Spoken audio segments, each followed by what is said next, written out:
नमस्कार दोस्तों, इस वीडियो में स्वागत है। इस वीडियो को पूरा देखिएगा। ये जो क्राइम की कहानी है वो आपको सुनाने जा रहा हूं। उससे पहले मैं आपको एक छोटी सी जानकारी दे देता हूं कि जो 12 जून 2025 को गुजरात के अहमदाबाद में जो प्लेन क्रैश हुआ था, एयर इंडिया का 171 जो विमान था, उसमें जो है 15 पेज की एक छोटी सी जो है रिपोर्ट आई है। उसमें कुछ जो है फ्यूल को लेकर ये जो है प्रथम जांच रिपोर्ट में ये है। विस्तृत रिपोर्ट अभी आई नहीं है, लेकिन जो थोड़ी बहुत रिपोर्ट में ये खुलासा हो रहा है कि जो फ्यूल टैंक है, फ्यूल नहीं पहुंच पा रहा था और इंजनों में जो है इसी वजह से दोनों इंजन बंद हुए। तो ये थोड़ी सी जो है सूचना थी आपको कि अभी विस्तृत रिपोर्ट तो आई नहीं है, लेकिन जो 15 पेज की एक शॉर्ट रिपोर्ट आई है उसमें कुछ ऐसे दावे हैं। पूरी विस्तृत रिपोर्ट आएगी उसके बाद ही पता चलेगा, लेकिन आपको लेकर चलता हूं मैं सीधा ही जो है कहानी के ऊपर। ये कहानी है इसी गुरुवार की, यानी कि आज 12 जुलाई है, शनिवार का दिन है। और जो 10 जुलाई की ये घटना है, ये घटना है हरियाणा के गुरुग्राम की, जो दिल्ली से सटा हुआ इलाका है। गुरुग्राम में 10:30 बजे सुबह सुबह ही जो है एक घर से गोलियों की आवाज आती है। धड़ाधड़ लगातार गोलियों की आवाज आती है। तो जो नीचे एक शख्स रहता है वो भाग कर ऊपर जाता है।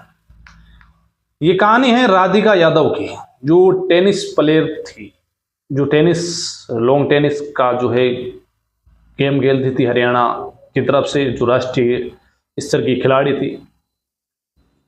राधिका यादव की सुबह सुबह ही उसके पिता ने जो है घर में ही, उसके पिता दीपक यादव ने 5 गोलियां उसकी कमर पर मारी और उसकी मौके पर ही मौत हो गई।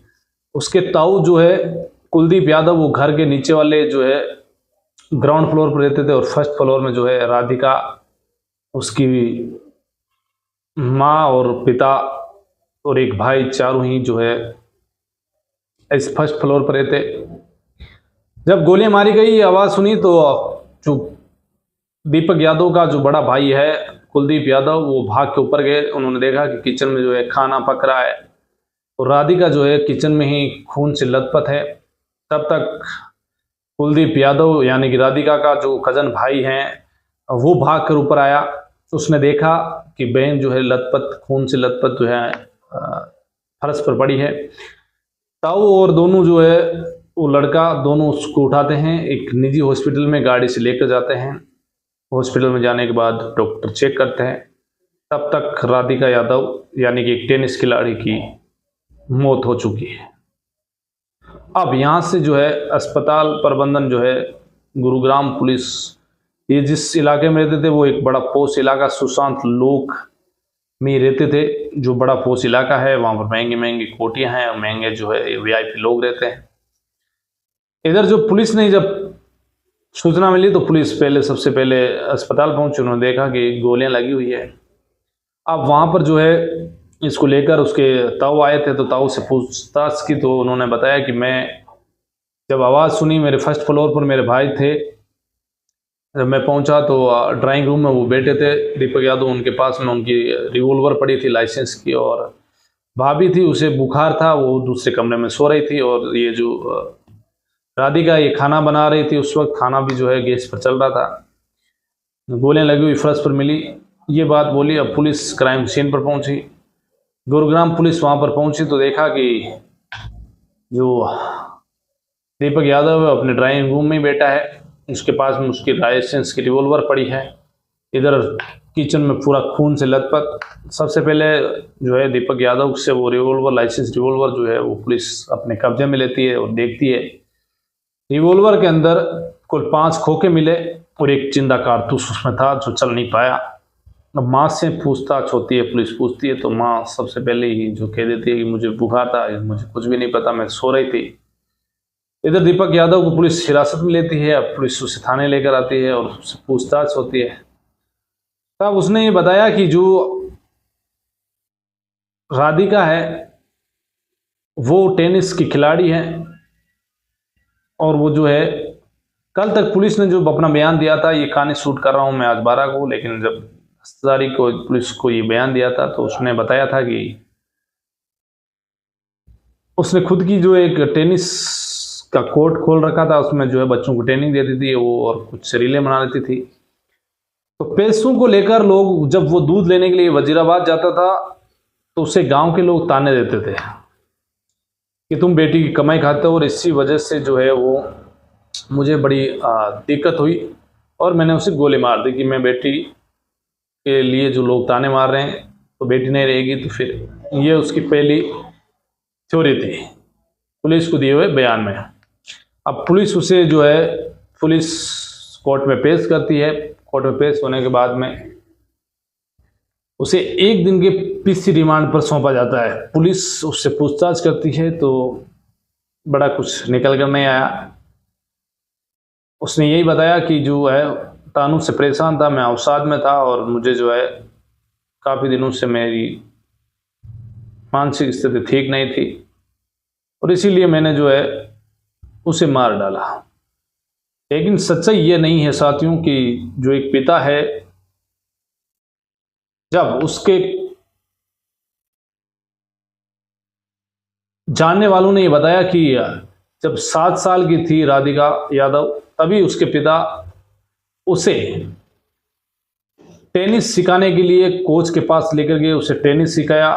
वो अभी 25 साल की थी। 18 साल तक पिता ने ही जो उसे जगह जगह जब साथ में वो खेलने जाती तो उसके साथ जाते, उसे फिजिकल फिट रखने के लिए उसे जो है जिम ले जाते, उसे जो है टेनिस कोर्ट में लगातार प्रैक्टिस करते हुए उसके पिता उसके साथ में रहते।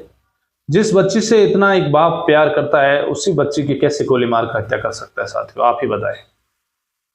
इधर बात करें उसके सोशल मीडिया अकाउंट्स की, तो उसके जो इंस्टाग्राम अकाउंट है उस पर 67 से 70 के बीच या इतने फॉलोअर्स है, जिसमें उसका अकाउंट भी प्राइवेट है। यदि दीपक यादव ये कहता है कि लोग जो है उससे ताने मार रहे थे तो उसका अकाउंट जो है वो भी प्राइवेट किया हुआ है, तब लोग उसकी रील भी नहीं देख सकते। और उसने मात्र जो है 10-12 रीलें डाली हुई होगी उसी अकाउंट पर।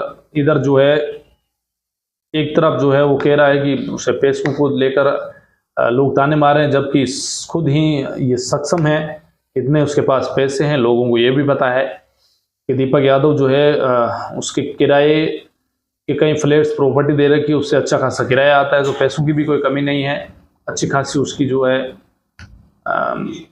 पैसों के लिए आर्थिक स्थिति सही है, तो लोगों को भी पता होगा। तो ऐसा नहीं है कि लोग उसे ताने मारे हैं वो इतना बड़ा कदम उठा सके। फिलहाल जो है पुलिस जांच पूरी आएगी, उसके बाद में उस चार्जशीट में क्या होगा। लेकिन इसी बीच जो है एक खबर आई कि जो दीपक यादव का भाई है कुलदीप यादव, उसने जब वो पहुंचा तो उसने कहा कि मैंने जो है बेटी को मार दिया और मुझे फांसी होनी चाहिए, यानी कि मैंने वध कर दिया है। ये ऐसी बात भी जो भी मीडिया में निकल कर सामने आई है, अब इसमें क्या कितने क्या सच्चाई है। वहीं जो है इस थ्योरी को अपन समझते हैं क्राइम एंगल से, तो ऐसा लग रहा है कि जो है कहीं ना कहीं इसमें जो ऊंचे कपड़े पहनना, समाज के ताने, ये थोड़ी गले नहीं उतर रही है। क्योंकि जिस बेटी को लगातार वो 18 साल टेनिस कोर्ट में प्रैक्टिस करवाई, आपको पता होगा कि टेनिस खेलते वक्त शॉर्ट कपड़े पहने जाते हैं, उससे जब ऐतराज नहीं हुआ और एक ही जो है साल में या 18 साल में जो है अभी एक ही महीने में उनके पिता को ऐतराज हो गया, तो कहीं ना कहीं इसके कहानी के पीछे कोई ना कोई ट्विस्ट होगा। लेकिन ये तो पुलिस की जो है पूरी चार्जशीट जब दाखिल होगी उसमें पता चलेगा, क्या कभी ये राज कुछ निकल कर आएगा सामने। ये तो पुलिस जांच का ही विषय है। आज शनिवार को जो है 14 दिन की न्यायिक हिरासत में उसे जेल भेज दिया गया है दीपक यादव को। लेकिन एक पिता ही अपनी ही बेटी का कातिल बन जाता है, आज का समाज किस ओर जा रहा है हमारे देश के अंदर। अब आए दिन ये घटनाएं जो है लगातार हमें देखने को सुनने को मिल रही है, तो एक बड़ा चिंता का विषय है कि आज के इस कल युग के अंदर लोगों की जो है मानसिक स्थिति किस तरह से बिगड़ रही है, किस तरह से अपने ही अपनों का खून कर रहे हैं, पति अपने पत्नी का खून करा रहे हैं, पत्नियां अपने पति का खून करा रही है। तमाम तरह की जो कहानियां हैं हम सुनते हैं। लेकिन राधिका यादव जो एक उभरती हुई टेनिस खिलाड़ी, जिसने कुछ लोगों को जो है जो बच्चे हैं उनको टेनिस सिखाने के लिए वो जगह जगह दूसरे टेनिस कोर्ट में जाकर वो कोचिंग भी देती थी, लेकिन एक पिता ने अपनी बच्ची की जान ले ली। तो आज की कहानी में बस इतना ही, फिर आपसे किसी कहानी में मुलाकात होगी, तब तक के लिए जय हिंद।